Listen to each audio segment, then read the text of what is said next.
The Prime Minister's office is confirming Canada is in discussions to take part in Donald Trump's Golden Dome missile defense system. It's a system the U.S. president says will intercept any missiles launched from the other side of the world or from space. Trump says it makes sense to include Canada in that system, but Canada would pay its fair share. So for more on this, I'm joined by the CBC's Janice McGregor in Ottawa. Janice, how and why would Canada agree to Donald Trump's plan here?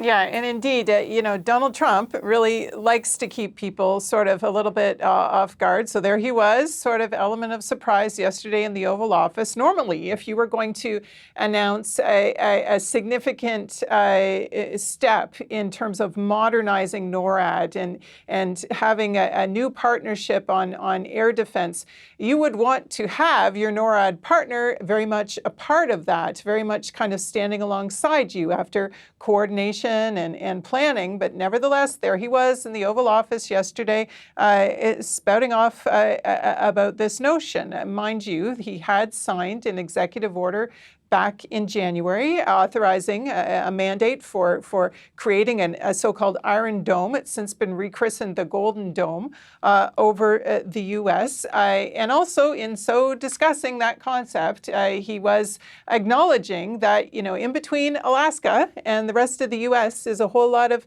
Canadian airspace and Canadian jurisdiction. So it only makes sense, perhaps, that Ottawa is going to have to be involved. We'll be discussing Canada. They want to hook in and they want to see if they can be a part of it.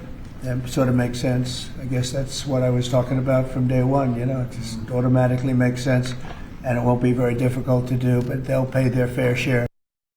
What we don't know is whether this is just kind of a notion that lives in Donald Trump's head, or whether we are moving towards something that is at a stage where you would be practically looking at some plans, moving towards procurement. It is not clear that any of that is ready, or even that this is something that could be completed within sort of the mandate of the U.S. president's time in office.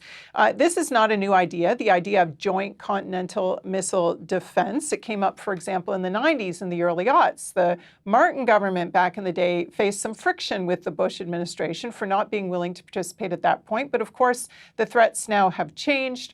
Russian aggression, Chinese aggression, also a Trump administration that seems very much to want to link its economic tariff strategy to whether or not countries are cooperating militarily with U.S. Goals.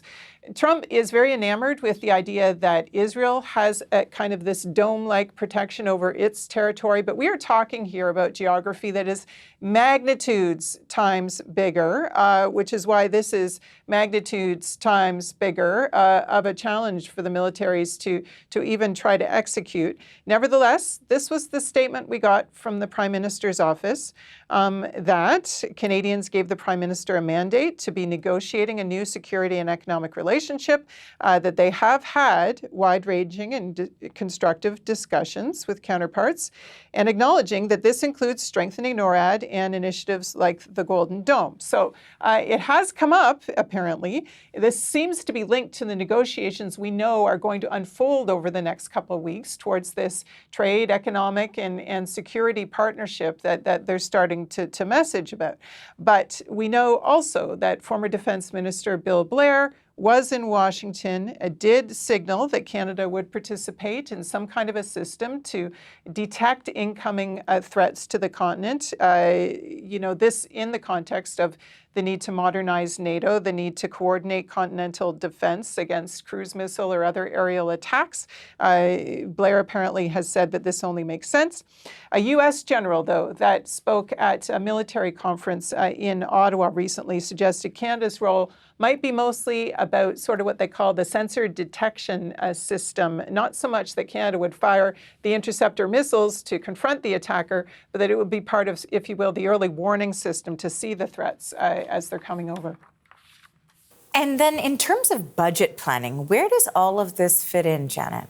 Yeah, because this hasn't even been properly costed in the U.S., let alone in Canada. And we could be talking about hundreds of billions of dollars in terms of the American spend.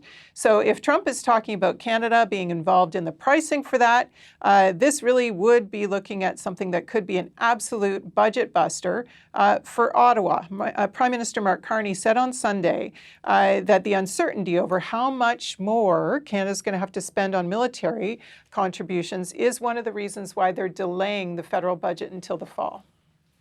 There is not much value in trying to rush through a budget in a very narrow window, 3 weeks, with a new cabinet, effectively a new finance minister, just reappointed, but a new finance minister, rush that through. For example, in advance of the NATO summit, which happens after Parliament rises. So the NATO summit, 23rd, 24th, that is going to be a very important event. We are launching that those set of initiatives, having greater visibility on that as we prepare a budget. All of those three factors, so defense spending, the economic outlook, including the tariff relationship with the United States and the efficiency, all of those coming together, we will have a much more comprehensive, effective, ambitious, prudent budget in the fall. So we know that Canada is trying to move up its military spending to try to meet that 2% of GDP NATO target earlier than it previously said. Officials have also hinted, though, that NATO target might be going up simultaneous to that.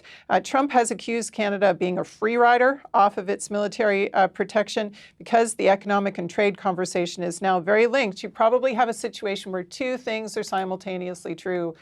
Canada's fiscal situation is such that, yes, it's going to be a real stretch to start spending a lot more on its military, but also its economic and trade relationships are such that it probably can't afford not to participate in this. Thanks for this, Janice. That is the CBC's Janice McGregor in Ottawa.